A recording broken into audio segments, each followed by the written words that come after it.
Friends, तो कैसे हैं आप सभी लोग। I hope you will happy. आज हम बात करने वाले हैं टेंस के एक टॉपिक फ्यूचर टेंस के बारे में। Hello friends, have a nice day. You have to watch my YouTube channel study with Aarzoo. Please like share and subscribe my channel and press the bell icon. तो future tense को जानने के पहले हमें ये जानना जरूरी है कि फ्यूचर टेंस के कितने पार्ट होते हैं। वैसे तो सभी टेंस के चार पार्ट होते हैं, वैसे ही फ्यूचर टेंस के भी 4 पार्ट होते हैं। फ्यूचर सिंपल टेंस, इसी को बोलते हैं इंडेफिनिट, ठीक है। Future indefinite tense, future continuous tense, future perfect tense, future perfect continuous tense, 4 part हो गए हमारे, ठीक है।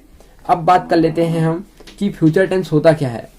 ऐसे वाक्य, यानी ऐसे वाक्य आएंगे हमारे सामने जिनमें कार्य का होना या करना हमारा जो है भविष्य काल में पाया जाएगा। कहाँ पाया जाएगा? भविष्य काल में।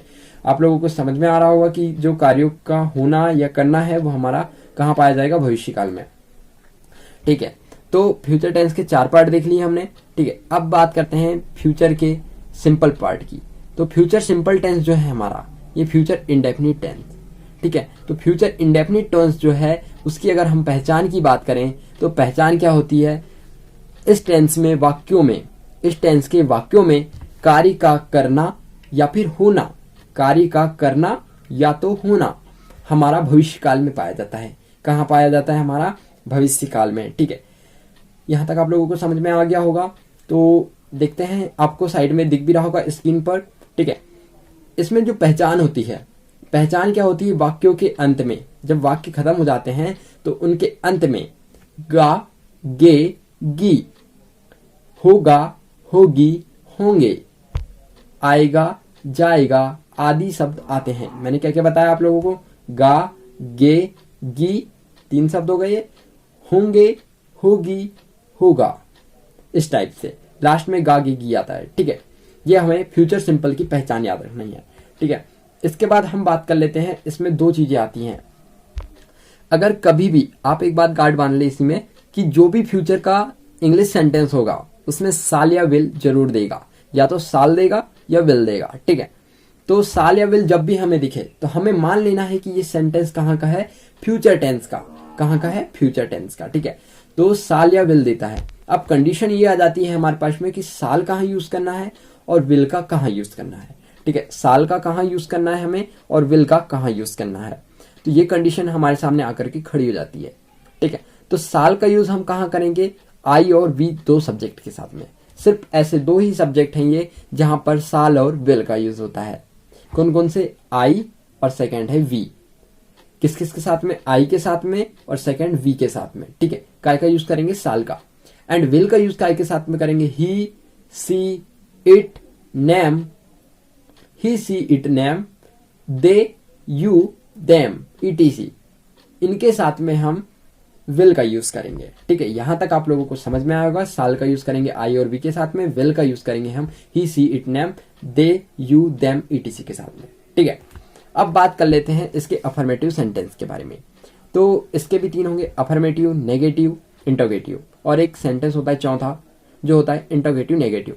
उसे हमें ज्यादा ध्यान नहीं देना है अभी, ठीक है। हम बात कर लेते हैं अफर्मेटिव सेंटेंस के बारे में। तो अफर्मेटिव सेंटेंस का जो होता है सकारात्मक वाक्य, उसका सेंटेंस स्ट्रक्चर क्या होगा? टेंस सीखने के लिए सबसे ज्यादा इंपॉर्टेंट है स्ट्रक्चर आना चाहिए। अगर हमें अच्छे तरीके से स्ट्रक्चर आ जाता है तो हम इंग्लिश ट्रांसलेशन बहुत आसानी से साथ कर सकते हैं, ठीक है। तो इसके हम सेंटेंस स्ट्रक्चर के बारे में बात कर लेते हैं। तो इसका सेंटेंस स्ट्रक्चर क्या हो जाएगा अफर्मेटिव सेंटेंस का? सब्जेक्ट प्लस साल या विल प्लस वर्ब की फर्स्ट फॉर्म प्लस ऑब्जेक्ट। आपको दिख रहा होगा, सब्जेक्ट प्लस साल या विल प्लस वर्ब की फर्स्ट फॉर्म प्लस ऑब्जेक्ट, ठीक है। अब इसके कुछ एग्जांपल्स देख लेते हैं अफर्मेटिव सेंटेंस के, जिसे हम इंग्लिश ट्रांसलेट करेंगे स्ट्रक्चर के अकॉर्डिंग, ठीक है। हम आगरा जाएंगे। क्या बोला मैंने? हम आगरा जाएंगे, ठीक है। We shall go to Agra. We के साथ में मैंने बताया था कि आई और वी ऐसे 2 सब्जेक्ट हैं जिनके साथ साल का यूज होता है, ठीक है। We shall go to Agra, we shall go to Agra, ठीक है। हम सेकंड एग्जांपल देखते हैं, बरसात फिर आएगी। बरसात फिर आएगी, जैसे हम बोलना है कि भैया बरसात फिर आएगी तो क्या बोलेंगे? It rain will come again, it rain will come again, इस टाइप से। ठीक है, हम इसके बाद नेक्स्ट सेंटेंस की बात करते हैं। हम कल स्कूल जाएंगे, हम कल स्कूल जाएंगे। कोई हमें बता रहा है कि भाई हम लोग कल स्कूल जाएंगे, तो क्या बोलेंगे वो लोग हमें? वी साल, आई के साथ और वी के साथ में क्या लगता है? Shall. We shall go to school tomorrow, we shall go to school tomorrow. Next day, next day को बोलते हैं टुमारो, बीते हुए कल को बोलते हैं यस्टरडे, और आज को बोलते हैं टुडे। ठीक है, ये बात आप ध्यान दें। अब जैसे एक और एक एग्जाम्पल ले लेते हैं। वे एक किताब पढ़ेंगे, वे एक किताब पढ़ेंगे। ठीक है, तो वे आया। ठीक है, तो वे को क्या बोलते हैं? दे भी बोलते हैं। ठीक है, लेकिन वे एक किताब पढ़ेंगे तो इसको क्या बोलेंगे? They will read a book, they will read a book. ठीक है, इस टाइप से हम देखते हैं हमारा नेक्स्ट एग्जाम्पल। नेक्स्ट एग्जाम्पल नहीं, नेगेटिव सेंटेंस देखते हैं अब हम सीधे। इसका नेगेटिव सेंटेंस जो होगा यानी नकारात्मक वाक्य, उसका सेंटेंस स्ट्रक्चर क्या होगा मैं आप लोगों को बताता हूं। सब्जेक्ट प्लस साल या will plus not plus verb की फर्स्ट फॉर्म प्लस ऑब्जेक्ट। यहां पर ध्यान देने वाली बात यह है कि यहां पर साल और विल के बाद में ही सीधे नॉट लग गया है, बस एक ही चेंज हुआ है, नॉट लगा है। किसके बाद में? साल या विल के बाद में। ठीक है, तो आप लोगों को यहां तक तो समझ में आ ही गया होगा कि साल या विल के बाद में हमें नॉट लगा देना है, तो हमारा क्या बन जाएगा? Negative sentence. ठीक है, इसके कुछ हम एग्जाम्पल्स देख लेते हैं। मैं कल अलीगढ़ नहीं जाऊंगा, मैं कल अलीगढ़ नहीं जाऊंगा। मैं आया तो मैं के साथ में यूज करते हैं, यानी मैं का इंग्लिश ट्रांसलेट होता है आई, और आई के साथ में करते हैं साल का यूज। ठीक है, I shall not go to Aligarh tomorrow. मैं कल अलीगढ़ नहीं जाऊंगा, इसको क्या बोलेंगे? I shall not go to Aligarh tomorrow. समझ में आया आप लोगों को? ठीक है, स्क्रीन पर भी देख सकते हैं आप। ठीक है, लड़के दिन में नहीं सोएंगे, लड़के दिन में नहीं सोएंगे। द बॉयज, लड़के को बोलते हैं इंग्लिश में बॉयज, और बॉयज के साथ यूज होगा विल का। Boys will not sleep during the day, यानी दिन के समय, तो इसे बोलते हैं ड्यूरिंग द डे। ठीक है, the boys will not sleep during the day. ठीक है, इस टाइप से। अब हम नेक्स्ट एग्जाम्पल देखते हैं। तुम पुस्तक नहीं पढ़ोगे। क्या बोला मैंने? तुम पुस्तक नहीं पढ़ोगे, तो इसे हम इंग्लिश में क्या बोलेंगे? You will not read the book, you will not read the book. ठीक है, इस टाइप से। अब मैं बात कर लेता हूं इंट्रोगेटिव सेंटेंस के बारे में। इंट्रोगेटिव सेंटेंस क्या होते हैं? प्रश्नवाचक वाक्य। प्रश्नवाचक वाक्य क्या होते हैं? जो WH वर्ड होते हैं ना, उन्हें हम बोलते हैं इंट्रोगेटिव वर्ड। ठीक है, तो इंट्रोगेटिव वर्ड क्या होते हैं? जैसे who, what, where, when, how, how many, how much, ETC words को हम क्या बोलते हैं? WH word. ठीक है, तो इंट्रोगेटिव वर्ड जो है वो सामने आ जाते हैं, प्लस साल या will plus subject plus main verb की first form plus object plus question mark.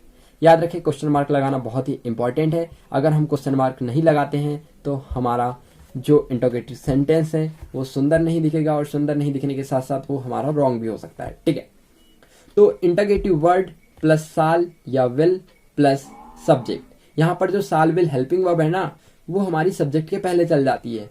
मान लीजिए हीरोइन के ऊपर कोई प्रॉब्लम आ गई, तभी हीरो सामने आता है ना, एंटी लेता है। उसी टाइप से हमारी हेल्पिंग वर्ब है, जब सब्जेक्ट के ऊपर प्रॉब्लम आई तो उसके सामने आकर के खड़ी हो गई। ठीक है, ये बात आप लोग मेरी समझ पा रहे होंगे कि इंट्रोगेटिव वर्ड जो है वो बड़ा हीरो है और छोटा हीरो है हेल्पिंग वर्ब। ठीक है, उसके बाद में आ जाता है सब्जेक्ट हीरोइन। ठीक है, ऐसा मान के चलें।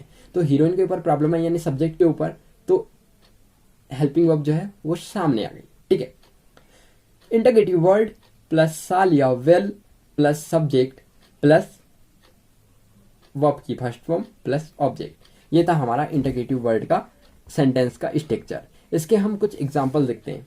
हम कल कहाँ जाएंगे? मान लीजिए हम बना लेते हैं एक सेंटेंस, हम कल कहाँ जाएंगे।